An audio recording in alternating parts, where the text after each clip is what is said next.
Enquanto o mundo observa estarrecido a invasão da Ucrânia, dois fatos chamaram a atenção. O primeiro deles é o apoio que Vladimir Putin recebeu de Nicolás Maduro, da Venezuela, Miguel Díaz-Canel, de Cuba e Daniel Ortega, de Nicarágua. Trata-se de uma estranha parceria entre ditadores socialistas e um político conservador. O segundo fato é a constrangedora hesitação do governo brasileiro em condenar a agressão russa, o que reflete o comportamento bajulador de Bolsonaro em relação a Putin.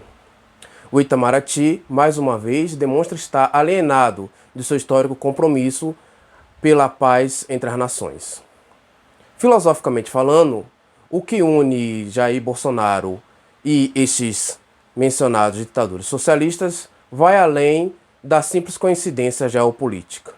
E é sobre isso que eu vou falar nesse vídeo.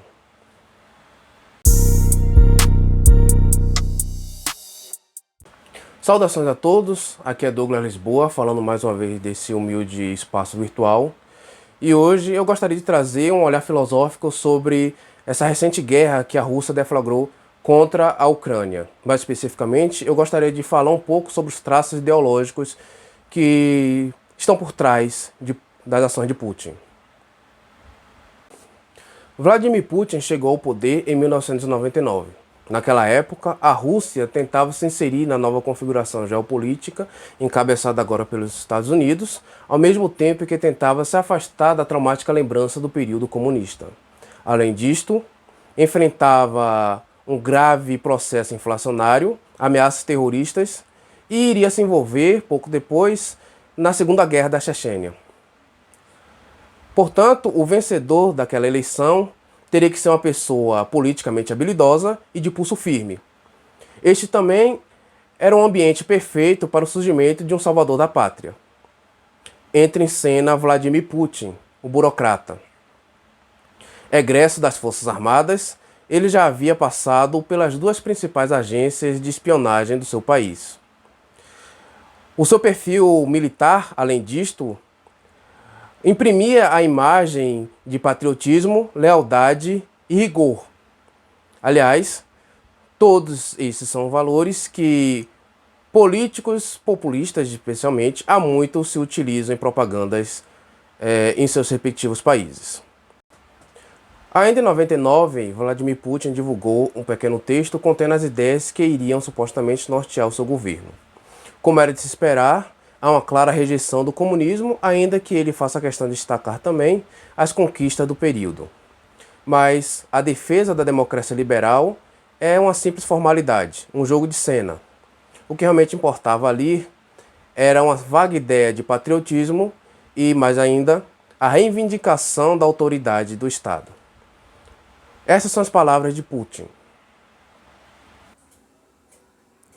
A tendência global é de uma autoridade executiva mais forte. A Rússia precisa formar um sistema de regulação estatal da economia e da esfera social.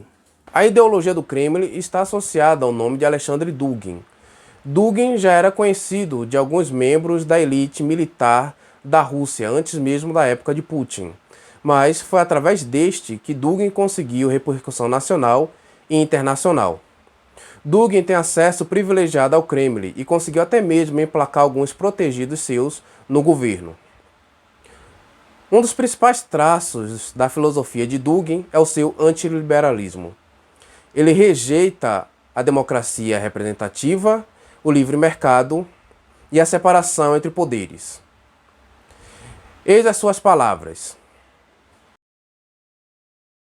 O liberalismo é uma ideologia antinacional destrutiva para a Rússia. Uma ideologia que proclama que o dinheiro e o bem-estar material são a medida de todas as coisas, destruindo o tecido moral e espiritual da sociedade humana. O antiliberalismo de Dugin é parente próximo de Olavo de Carvalho. Por sinal, os dois se conheciam muito bem, a tal ponto de tentarem encontrar convergências em relação às suas respectivas teorias sobre a nova ordem mundial. Portanto, a bajulação de Bolsonaro tem fortes traços ideológicos. É por conta desses seus encontros, da sua visita à Rússia, dessa intimidade que o senhor relatou com o Putin, que o senhor vai manter essa neutralidade em relação ao que está acontecendo na Ucrânia e a iminência de ter um massacre com civis? Você está exagerando a palavra massacre. Não, mas é Você uma está pessoa exagerando a palavra mim, daquele jeito é massacre. Não há eu interesse, termo. eu entendo, né, por parte de um chefe de Estado como o da Rússia, praticar um massacre onde quer que seja. Ele está se empenhando ali em duas regiões do sul da Ucrânia que, em referendo, em mais de 90%, em média 90%, da população quer se tornar independente, quer se aproximar da Rússia. O Zelensky, né, que é o comediante que foi eleito presidente da Ucrânia, eu acho que o povo confiou nele traçar o destino de uma nação. Confiou no comediante o destino de uma nação. Ele deve ter o equilíbrio, segundo a população ucraniana, para tratar desse assunto. Tanto é que ele já aceitou conversar. Então o senhor não condena as ações do Putin?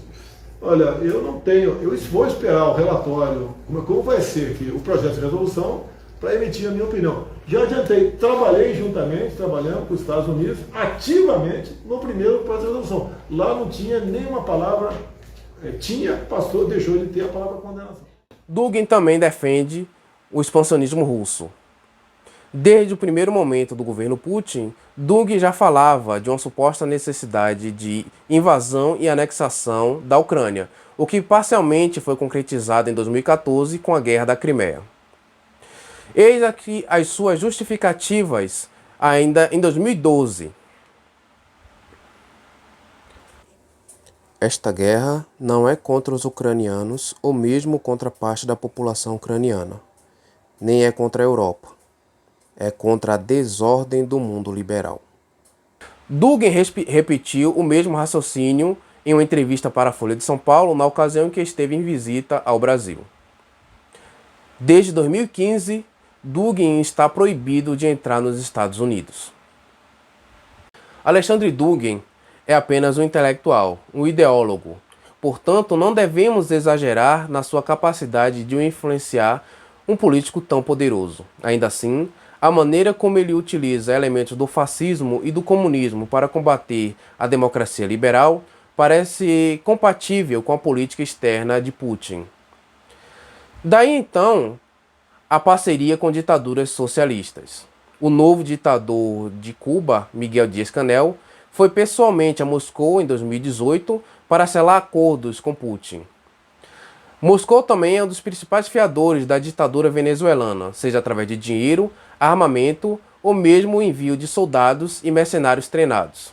Vale lembrar que essa é uma parceria firmada desde os tempos de Hugo Chávez.